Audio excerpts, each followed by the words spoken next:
Hi angels, welcome back to my channel. If you're new here, my name's Lucy, thanks for being here. And if you're not new and you've watched others of my videos, then love you for being a returning angel. So we're obviously going through a really weird time in life at the moment with the spread of coronavirus and people kind of self-isolating and things like that. It's definitely had me feeling really scared and down and vulnerable and scared for my family and loved ones and everything. So I've been trying to think about things that I can do every day to just try and make me feel a bit better about life at the moment, really. Oh, if you haven't noticed, this isn't my normal background because I've moved house, which is really cool. I've moved to London in with 5 of my friends, and I only moved in like 3 weeks ago, and then we've been basically isolating for like 2 weeks, so it's interesting, but we're having a nice time, just us 6 in the house. And yeah, so that's why different background. Going back though, yeah, it's really easy to get low when you're just sitting at home, when you're used to seeing loads of people. So I've been trying to think, what can I do to brighten my world every day? And one of them for me is 100% reading. If you have any books that you, after watching this, think I'd really love them, please tell me, because I'm always up for new books and reading new things. But I've chosen today 5 books that I'm going to be rereading in isolation, just because they really made me feel good at the time when I was reading them, and I think that's what we need right now, feel good books. It's going to be a really quick video because I'm not really going to go fully into what every book's about, but I just thought I would help if I can in this weird time, help you maybe bring a bit of happiness to your days as well. Just talking about brightening my world, this book is actually called 101 Tiny Changes to Brighten Your World. This book believes in you and in the power of tiny acts to make your world a better place, and that is literally what it is. 101 tiny things that you can do just to make your world a better place. So I'll just read a couple of random ones to you. It's split into sections actually, by the way, I'll say. How to brighten your friendships, your work day, your family relationships, your internal world, your home, and your world in general. Take time every day to find a quiet task that gives you pleasure. This person's obsessed with jigsaw puzzles. I have recently, after going to stay with my nan, got totally obsessed with crosswords, which is brand new.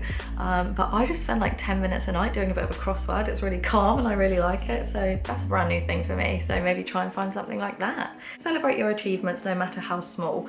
That's super important at the moment because it can feel like just sitting at home doing nothing. It's like you're not achieving anything, but honestly, at the moment, getting up, having a shower, making your bed is an achievement. So make sure you celebrate that. It's a really scary time. You will want to just hide under the duvet. I know I for sure do, but every day I'm getting up, I'm making my bed, I'm having a shower, I'm doing my work from home, which I'm so lucky to be able to do. Make sure you celebrate even the tiniest achievements, because celebrating things is where happiness comes from. So celebrate yourself, angels. The next book is called Kindfulness. If you've been following me on Instagram for a while, you'll see that I read this when I went on holiday with my friend Ebony last summer. It was such a lovely book, and I was in kind of a rubbish place at the time, and this book is just about how to be kinder to yourself and find true happiness. And there were so many things in this book that you don't even realise you're being mean to yourself, like when you're looking at yourself in the mirror or something and you think, oh, your eyebrows look rubbish today or something. Like, we shouldn't be talking to ourselves like that, and it's so easy to get in those habits and think, well, it's only me I'm talking to, I wouldn't say that to somebody else. But this book really helps open your eyes to things that you might be doing that are being quite mean to yourself, and it gives you kind of 10 commandments on the back of how to be a kinder person to yourself. So some of them, for example, make time for yourself, take regular breaks from your phone, be more compassionate towards yourself. I'm sure you're trying your best, and that's really all you can do. I had not thought about any of those things 100% until I read this book. So really good for learning ways to be kinder to yourself and doing it in a way that isn't such a shock to the system and suddenly trying to change your whole life, but implementing smaller things to just be kinder. Like I keep saying, in this weird time of coronavirus and isolation, super important to be being kind to ourselves. So another great read. And by the way, I am going to put links to all these books in the description so that you can buy them if you want to, or download them to read online or something perhaps. This book is called Ikigai. I first bought this when I was living in Australia years ago, and I just thought it was incredible. So it is the Japanese secret to a long and happy life. So your Ikigai is kind of your purpose in life. It's made up of 4 things. It's what you love to do, what the world needs, what you can be paid for, and what you're good at. So obviously it's everybody's dream to have a job that they love, that they're good at, that the world needs, and that they can be paid for. And this is kind of a book about your journey into figuring out what your ikigai is. So many of us are wandering around life thinking, I don't actually know what I'm here for really. And now we've got more time than ever with sitting at home isolating to kind of discover what really makes us tick and what we'd really like to aim for when the world goes back to normal. So really good book to kind of get your brain thinking, where do I want to be and what do I want to do? It's inspiring and comforting. It will give you the life-changing tools to uncover your personal ikigai, and I really feel like it has, and I loved it. So yeah, the next 2 books really did change my life and I can't wait to read them again. The first one I'm going to talk about, and this was definitely like the first self-help book I ever read, is called The Secret.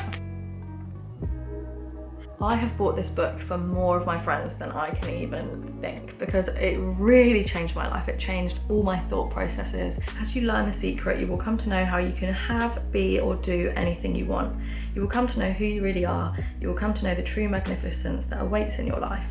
So this book really explains the law of attraction and how our thoughts become things, and what we think about, we attract and we bring about. And I really believe that. I mean, not to say that you can't have any bad thoughts, because we all have bad thoughts for sure, but it's just how we deal with them and try to bring about more positive thoughts into our life and think about what we really want and what we deserve and what we would love to happen, rather than always focusing on what we would hate to happen and all the bad things in our lives.